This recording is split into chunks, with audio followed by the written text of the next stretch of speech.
Hi folks, welcome back. Dennis Vitoza, also known as Def Noodles, and today we're going to be reacting to, or I guess commenting a little more on, the latest Jubilee debate that I did on their new show, Checkmate. It's basically a game show where you debate different topics, and it was a lot of fun to shoot. Before I get into it though, I just want to say that I may sound a little strange today. This video is coming a little later than usual because I literally just started a root canal this morning. Not exactly ideal. My mouth hurts a lot, but we're going to get through it because I really wanted to comment on this. By the way, here's a picture to illustrate just how wonderful getting a root canal is, in case you were wondering. Anyway, all that being said, this show was a lot of fun to shoot. It really was. It made debating a lot of fun, and there are a few moments that I want to go back and look at because I guess why not just provide some lighthearted commentary on what we saw happen here. Felt a little bit of lower stakes than usual. Anyway, all that being said, let's just jump into the first clip. Here it is. Right. Let's just take the latest conflict that America spend in this conflict with Iran that Israel brought us into.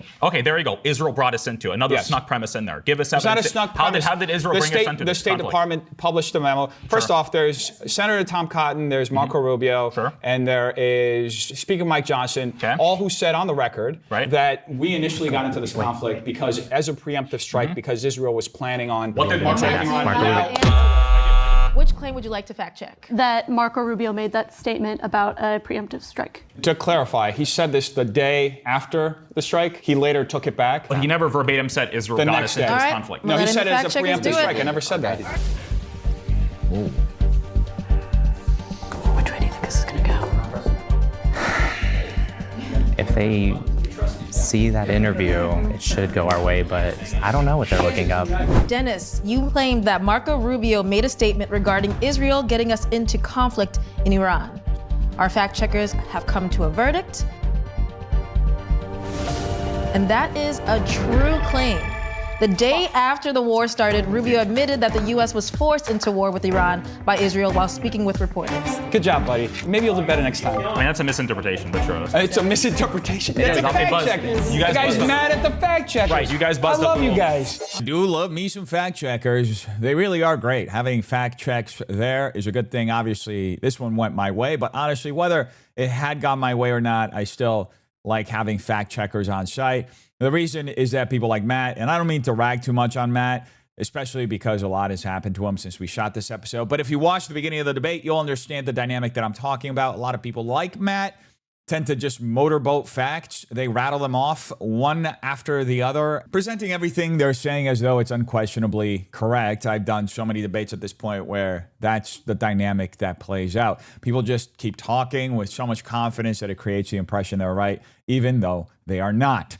Now, to be fair, even the fact check isn't always perfectly accurate. There are definitely situations where there's more nuance than a simple true or false verdict can capture. In this particular case, though, I do think the fact check was accurate. And yes, I'm saying that because I got it right. Anyway, there were still a couple of moments in this debate where the fact check needed a little more nuance, and we're going to get to those in a second. But beyond all of that, it was a lot of fun trolling Matt. I saw a bunch of comments from people saying they enjoyed watching me mess with him, and yeah, I did too.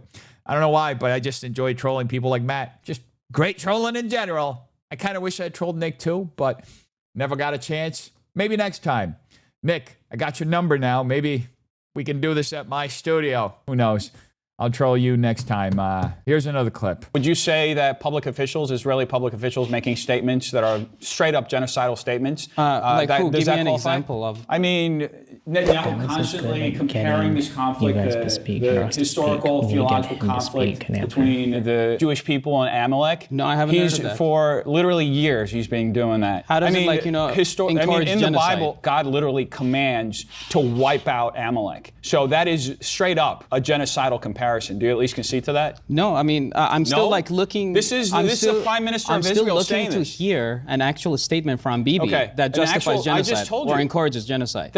No, you gave me an example from the Bible. No, I gave you an example of what he's saying referencing the Bible. You got to stop for a second, clean out your ears, listen to what I'm saying. So now how does it like, justify genocide? Like based on the action of the modern state of Israel? It's not because he's not directly saying it, he's indirectly calling for a genocide. That's like me saying, hey guys, go out there and kill that entire football team to the US team, and I give them a bunch of machine guns. What are they going to do? It's a bad metaphor, but you get the idea. I mean, not really, because, again, okay. I brought up the point that Israel is giving tons of warning to people in Gaza. That's like speaking out of both sides of your mouth, because you're saying one thing and then you're doing another, so you can give yourself moral cover. This is the thing Dennis, do you have any with. specific example on how it's a genocide? So let's drill down on some numbers. About 3.3 or 3.8% of the population, right, displaced or killed, or is that enough for you? Why? Systematically? What was the reasoning behind Civilian areas? And who else? And who else what? Combatants are part of that too. The number, the percentage you're okay, you're giving me. You're telling me that you're okay with having that much of a population of an entire country be wiped, let me finish my point, wiped out so that you can hopefully get some combatants in the middle. So you're okay, like let's say that tomorrow we wipe out 5% of Germany so that we can get 100 people. You're okay with that? No, I'm not okay with that. That doesn't qualify as a genocide to you. You brought Germany into the mix, but like I'm using an example. Area like the Gaza Strip, it's a tiny area. There is a huge population of people over there, and Hamas is known to use civilian structures to hide underneath it. Hospitals, schools, because they know if Israel attacks back, they're going to be like, oh, look, the entire world, they attacked us, they're committing genocide. Okay. That's been part of their game. So give me some data why you think this doesn't qualify as a genocide. Because, again, that kills the intent. I didn't ask you to redefine what intent is. I asked you for data.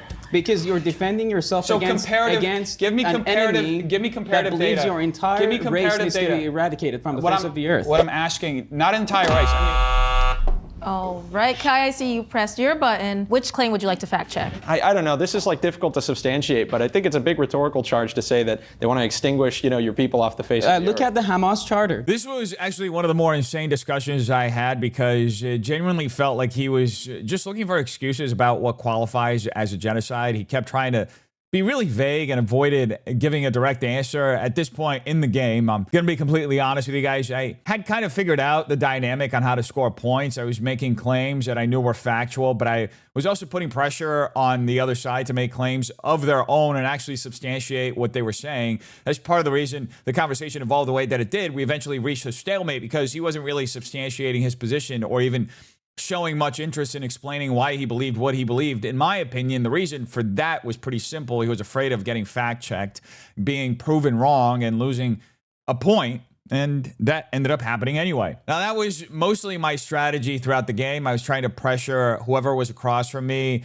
and really everybody else who came up there to substantiate their claim about why they believed it wasn't a genocide or whatever topic of discussion we were having. And in playing that strategy, this format revealed something truly ironic. It exposed that the other side were holding beliefs they couldn't really substantiate. That's why they kept dancing around the topic, and that's why I kept bringing up data. Instead of responding with evidence that actually contradicted what I was saying, they just kept making excuses for the data itself. They weren't really presenting data that discredited my argument because obviously they couldn't.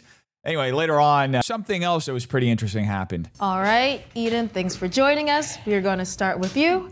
And your time starts now. Okay, so I just want to start by saying that there was a fact check on the current charter, okay? He was trying to talk about how in the previous charter, it comes from Hadith to eradicate every Jew from behind the tree, behind the bush. I'm paraphrasing it, but that's what is written in there. I think that shows intent to commit genocide. Okay, but that's not what we're actually talking about. Okay, so is Israel committing a genocide? Exactly. How do you define genocide? Well, no, you're the one who just came in, you tried to fact check the fact check, you didn't even lay out a claim, and now you're asking me to explain. I've been debating for 2 minutes. I'm asking you to go back to the claim. Exactly. So you tell me. You're on the side that says that Israel is committing a genocide. Yes. How do you define genocide? It's the systematic elimination of a people. Okay. How are they systematically eliminating? I mean, I've described. It goes down to intent. It goes down to. Okay, you push the button. Which claim would you like to fact check? I'd like to fact check his definition of genocide. It is systematic destruction of a people in whole or in part, not a systematic elimination. And yes, there is a difference, Dennis. I didn't say. You did. I said systematic elimination. Elimination. It's systematic destruction of a people. Did that. If you go by the way, you didn't even let me finish saying my definition. By the way, unless you were going to say I was just kidding. This is making me really anti-Semitic. That's a good one. That hit hard. I'll give you that. That was good. is in. All right, Dennis, you made the claim that the definition of genocide is the systematic elimination of an ethnic group. Our fact checkers have come to a verdict, and that is false. Genocide is defined in international law as certain acts committed with intent to destroy, in whole or in part, a national, ethnical, racial, or religious group. It did mention the intent part. The destroy. That's not the part I was fact The words gotta be That's not the part I was fact checking. I agree with the intent part. Oh, goodness, Glorpus. So they got me on a definition. Yes, folks, they got me on a slightly different worded definition of genocide. Kai is a true MVP on this one for jumping in there and landing the pun. It's truly anti-semantic. Anyway, folks, it was a lot of fun to shoot this episode. I think it was great to see conservatives come together, disagree in a civil manner, talk things out, and actually attempt to have productive discussions on these issues. Obviously, the subject matter itself isn't fun. We're talking about genocide, literally, but it was still an interesting conversation because you got to hear different perspectives. I obviously disagree with a lot of the people I debated, but I think this kind of dialogue is essential, especially on the conservative side, because this is probably the most divisive issue within our movement. If we want to continue building a conservative movement, we have to be able to have conversations like this. We need to know how to talk about this specific issue without immediately wanting to purge people from the party. That's just the reality. This has become a wedge issue within the Republican movement. And I've seen it firsthand. People in my own local GOP have used this issue not only to try to push me out of the Republican Party, but also to target a lot of truly great activists. That's why I don't think we can afford to be single issue voters. If we want to win elections, if we want to win the culture war, we have to know how to talk to each other. We have to know how to build coalitions instead of ostracizing people over a single disagreement. Anyway, folks, thank you to Jubilee for putting this together. It was a lot of fun to be a part of this. And thank you for watching. Make sure you go and check out the full episode. I'll put a link down below so you can watch the entire thing. And that's pretty much it. Thank you so much for watching. Make sure you like and subscribe if you enjoyed this video, and share it with a friend if you think they'd enjoy it as well. I'll see you guys later. Pray for my teeth. Peace.